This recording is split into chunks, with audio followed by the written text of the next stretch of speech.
Hello बच्चों, let's see the question. A particle moves a distance x in time t according to the equation x equals t plus 5 raised to power minus 1. The acceleration of the particle is proportional to, here we have given 4 options. Now to answer this question, first we will discuss here the key concept, and here the key concept will be a relation between displacement and acceleration which is given as कि जो हमारे पास सबसे पहले अगर displacement की या distance की equation given होती है उसे हम वेलोसिटी कैलकुलेट कर सकते हैं which is given as v equals dx divided by dt, और यहाँ से हम कैलकुलेट कर सकते हैं acceleration which will be given as dv divided by dt. Now according to the question हमारे पास यहाँ पे इक्वेशन दे रखी है x इक्वल्स t plus 5 whole raised to power minus 1 के बराबर. तो सबसे पहले हमें यहाँ पे वेलोसिटी और एक्सेलरेशन फाइंड आउट करना पड़ेगा. After that we will calculate the relation between acceleration and the given, जो हमारे पास यहाँ पे ऑप्शन दे रखे हैं कि कौन सा ऑप्शन के साथ ये करेक्टली मैच करेगा. तो जो v की वैल्यू होगी that will be the differentiation of the x dx by dt. तो ये आ जाएगा d बाई dt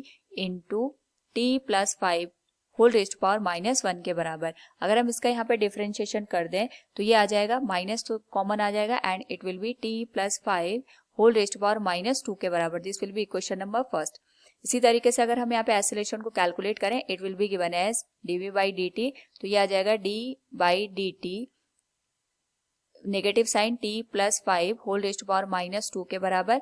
तो ये हमारे पास एक्सेलरेशन की जो वैल्यू है it will be minus minus करें तो प्लस हो जाएगा and it will be given as 2 into t plus 5 whole raised to power minus 3 के बराबर.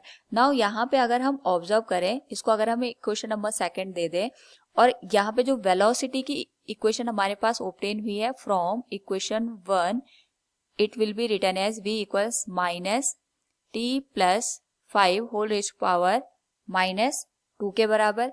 तो अगर हम यहाँ पे वेलोसिटी और जो हमारे पास यहाँ पे RSS साइड है इसका यहाँ पे एक तरीके से पावर हाफ कर दें या इसका यहाँ पे स्क्वायर रूट ले ले तो ये आ जाएगा v रेज़ टू पावर 1/2. ये केवल हम यहाँ पे रिलेशन एस्टैब्लिश करने के लिए कर रहे हैं क्योंकि वी नो दैट यहाँ पे अगर हम नेगेटिव साइन के साथ स्क्वायर रूट ले लेते हैं तो इमेजिनरी में कन्वर्ट हो जाता है, बट यहाँ पे हम केवल इसके मैग्नीट्यूड का कंपैरिजन कर रहे हैं. सो ये हो जाएगा हमारे पास यहाँ पे minus t plus 5 whole raised to power minus 1 के बराबर.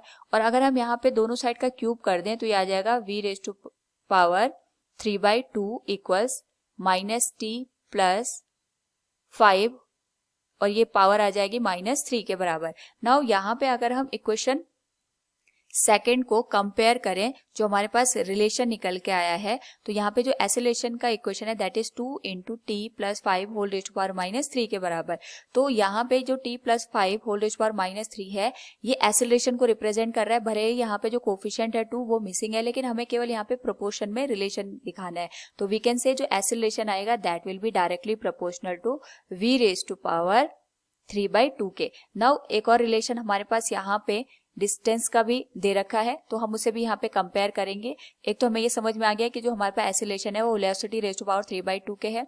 दूसरा यहाँ पे हमारे पास जो एक्सेलरेशन है अगर हम इसका रिलेशन देखें t plus 5 whole raised to power minus 3 के साथ तो यहाँ पे एक्सेलरेशन की जो इक्वेशन है उसमें t प्लस 5 की जो पावर है वो माइनस 3 है जबकि डिस्टेंस में t प्लस 5 की पावर माइनस 1 है. तो इसका मतलब ये होगा जो एक्सेलरेशन आएगा दैट विल बी proportional